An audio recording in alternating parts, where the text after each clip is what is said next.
بسم اللہ الرحمن الرحیم۔ محترم ناظرین و سامعین، السلام علیکم ورحمۃ اللہ وبرکاتہ۔ استغفار کی فضیلت اور فائدہ۔ اگر اللہ تبارک و تعالی رحمتوں پر آمادہ ہو تو اللہ تبارک و تعالی جیسا اپنے بندوں پر کوئی رحمت کرنے والا نہیں۔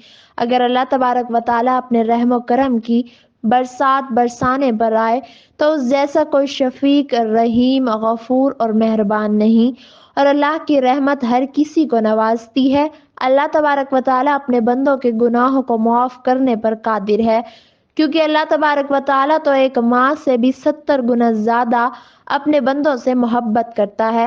تمام صفات کی طرح اللہ تبارک و تعالی اپنی صفت رحیمی میں بھی بے مثال، بے نظیر، یکتا، تنہا اور واحد ہے۔ حدیث شریف میں ہے کہ انسانوں کے لیے فرشتے تسبیح کے ساتھ معافی بھی مانگتے ہیں، کیونکہ انسان اپنے اعمال کے ذریعے سے شاید کبھی بھی جنت میں داخل نہ ہو سکے۔ یہ تو اللہ تبارک و تعالیٰ کی رحمت کا کرم ہوگا کہ انسان جنت میں داخل ہوگا۔ اپنے گناہگاروں پر بھی اللہ تبارک و تعالیٰ رحیم اور کریم ہے۔ اللہ تبارک و تعالیٰ کی ہم گناہگاروں پر بے شمار نعمتیں ہیں۔ قرآن میں ارشاد ہے، اگر اللہ تبارک و تعالیٰ کی نعمتوں کو گننا چاہو گے تو گن نہ سکو گے۔ اللہ تعالیٰ کے قہر کے سامنے کوئی ٹھہر نہیں سکتا، اور اس کی رحمتوں سے سب فیض یاب ہوتے ہیں۔ ہر شے پر اللہ تعالیٰ قادر ہے، اور قادر بھی ایسا کہ کن کے واحد لفظ سے عالم کی تقدیریں بدل سکتا ہے۔ اور اللہ تبارک و تعالیٰ ستار العیوب ہے، یعنی لوگوں کے گناہ چھپاتا ہے اور ان کی برائیوں پر پردہ ڈالتا ہے۔ فطری طور پر انسان ایسا ہے کہ وہ اپنے گناہوں کا دوسروں کے سامنے اعتراف کرتے ہوئے ندامت محسوس کرتا ہے اور دوسروں کے سامنے اپنے گناہوں کو چھپاتا ہے، لیکن جب انسان اللہ تبارک و تعالیٰ کی بارگاہ سے جڑ جاتا ہے تو انسان حقیقت سے کام لیتا ہوا اپنے تمام گناہوں کا اعتراف کر لیتا ہے اور اللہ تبارک و تعالیٰ کی رحمت سے امیدوار ہوتا ہے، اور اللہ اپنے بندے کی توبہ ضرور قبول کرتا ہے۔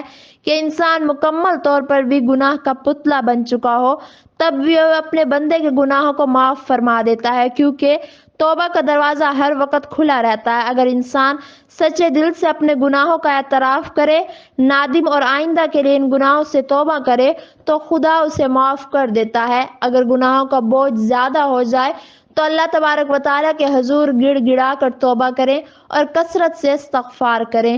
استغفار ایک بہت ہی سادہ سی تسبیح ہے، لیکن یہ تسبیح اور یہ حروف آپ کے گناہوں کو ختم کر دیتے ہیں اور آپ کی پریشانیوں کو ختم کر دیتے ہیں، اور استغفار کرنے سے اللہ تبارک و تعالی رحمت کے دروازے کھول دیتا ہے اور اپنے بندے پر بے حد کرم کرتا ہے اور اس کے گناہوں کو معاف کر دیتا ہے۔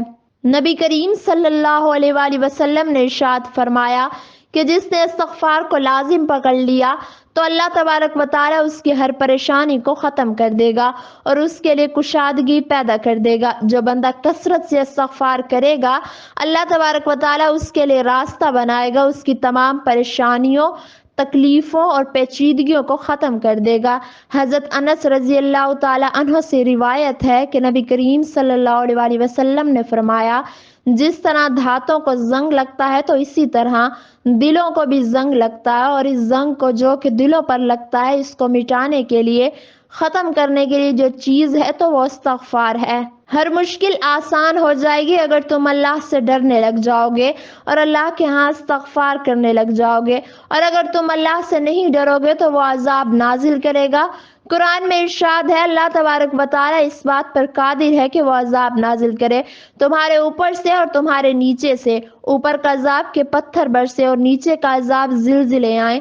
یہ عذاب ہمارے گناہوں کی وجہ سے آتے ہیں۔ جب ہم گناہ کرتے ہیں اور پھر ڈٹے رہتے ہیں اور نادم نہیں ہوتے تو اللہ تبارک و تعالیٰ عذاب نازل کرتا ہے۔ حضرت عبداللہ ابن عباس رضی اللہ تعالیٰ عنہ فرماتے ہیں کہ اوپر کا عذاب یہ ہے کہ تمہارے حکمران نااہل ہوں، اور نیچے کا عذاب یہ ہے کہ تمہاری اولادیں نافرمان ہوں۔ یہ عذاب ہیں کہ جو تم پر نازل کیے جاتے ہیں اس وقت کہ جب تم اللہ تبارک و تعالیٰ کے نافرمان ہوتے ہو۔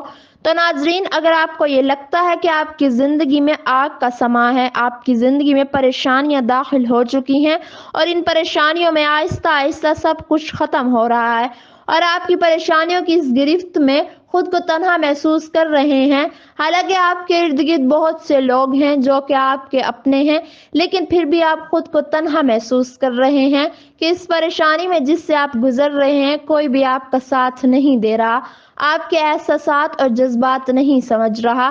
زندگی میں ایسے لمحات آ گئے ہیں کہ ان لمحات میں آپ اپنے دل کی بات بھی کسی سے نہیں کہہ سکتے۔ اگر آپ چاہتے ہیں کہ اس درد سے چھٹکارا مل جائے، یہ آگ جو لگی ہے یہ ختم ہو جائے۔ زندگی میں بہت سے ایسے لوگ ہوتے ہیں جن کی مختلف منزلیں ہوتی ہیں، جو زندگی میں کچھ حاصل کرنے کی کوشش میں لگے ہوتے ہیں، کچھ حاصل کرنا چاہتے ہیں، لیکن ان کی راہ میں رکاوٹیں آ رہی ہیں۔ اگر آپ چاہتے ہیں کہ تمام رکاوٹیں دور ہو جائیں اور آسانی سے منزل مل جائے، اور اگر کوئی جائز خواہش ہے اور آپ چاہتے ہیں کہ وہ میری زندگی میں ہی پوری ہو جائے، یہ جادو کے اثرات غالب ہیں یا شیاطین آپ کے پیچھے لگے ہوئے ہیں، یا پھر آپ جسمانی بیماری میں مبتلا ہیں اور شفا چاہتے ہیں۔ نبی کریم صلی اللہ علیہ وآلہ وسلم نے فرمایا کہ بے شک شیطان نے اللہ تبارک و تعالی سے کہا تھا کہ اے میرے رب، تیری عزت کی قسم میں تیرے بندوں کو ہمیشہ گمراہ کرتا رہوں گا، اور اس وقت تک کرتا رہوں گا جب تک ان کے جسموں میں روحیں ہیں۔ تو اس کے بعد جواب میں اللہ تبارک و تعالی نے ارشاد فرمایا، میری عزت کی قسم، میرے بلند رتبے کی قسم، جب تک میرے بندے مجھ سے مغفرت طلب کرتے رہیں گے میں اپنے بندوں کو معاف کرتا رہوں گا۔ جو لوگ استغفار کرتے ہیں اور اپنے گناہوں کی معافی مانگتے ہیں اپنے رب سے، تو اللہ تبارک و تعالی بہت خوش ہوتا ہے کہ میرے بندے نے نادم ہو کر مجھ سے مغفرت طلب کی اور استغفار کیا۔ استغفار کا عمل اللہ رب العزت کو بہت محبوب ہے۔ آج کے دور میں لوگ اپنے مقاصد کو پورا کرنے کے لیے، اپنی شہرت کے حصول کے لیے اور اپنی نام نہاد عزت کے لیے جھوٹ پہ جھوٹ بولتے ہیں، اور ایسے گناہ سرزد ہو جاتے ہیں کہ لوگوں کو پتہ ہی نہیں چلتا وہ گناہ کر رہے ہیں۔ اور آج ہی کے دور میں ضرورت ہے کہ ہم کثرت سے استغفار پڑھیں۔ آج ضرورت ہے کہ ہم استغفار کو اجتماعی طور پر، انفرادی طور پر پڑھیں اور اللہ تبارک و تعالی سے اپنے گناہوں کی معافی مانگیں۔ آپ کے مقاصد میں کامیابی، آپ کے راستے کی آسانیاں اللہ رب العزت عطا کرے گا۔ جب اللہ تبارک و تعالی کسی کے لیے آسانی کا معاملہ کرتا ہے اور کسی کو عزت عطا فرمانا چاہتا ہے، تو اگر پوری دنیا بھی اس کی راہ میں رکاوٹیں پیدا کرے یا مل کر اسے بے عزت کرنا چاہے تو اس کا کچھ نہیں بگاڑ سکتی۔ اگر اللہ تبارک و تعالی کا حکم ہو گیا تو آپ کے لیے کامیابی ہی کامیابی ہے۔ ناظرین، اگر آپ اپنی زندگی میں انقلاب یعنی تبدیلیاں چاہتے ہیں تو استغفار کو کثرت سے پڑھنا شروع کر دیں۔ آپ معمول بنا لیں استغفار پڑھنے کا۔ آپ 3000 دفعہ، 5000 دفعہ، 7000 دفعہ، جتنی اللہ تبارک و تعالی آپ کو طاقت دے، ہمت دے، آپ بآسانی استغفار پڑھیں اور اپنے گناہوں پر شرمندہ ہو کر معافی مانگیں۔ اس عمل کے بعد آپ خود حیرت زدہ رہ جائیں گے، کیونکہ آپ کے معاملات سنورنے لگیں گے، آپ کے مسائل حل ہونے لگیں گے۔ آپ خود سوچیں گے کہ پہلے بھی اتنی ہی محنت جاری رکھی لیکن کوئی نتیجہ نہیں نکلا، آج بھی اتنی ہی محنت کر رہا ہوں تو ایسے معاملات آسان ہو رہے ہیں اور کامیابی بھی زیادہ مل رہی ہے۔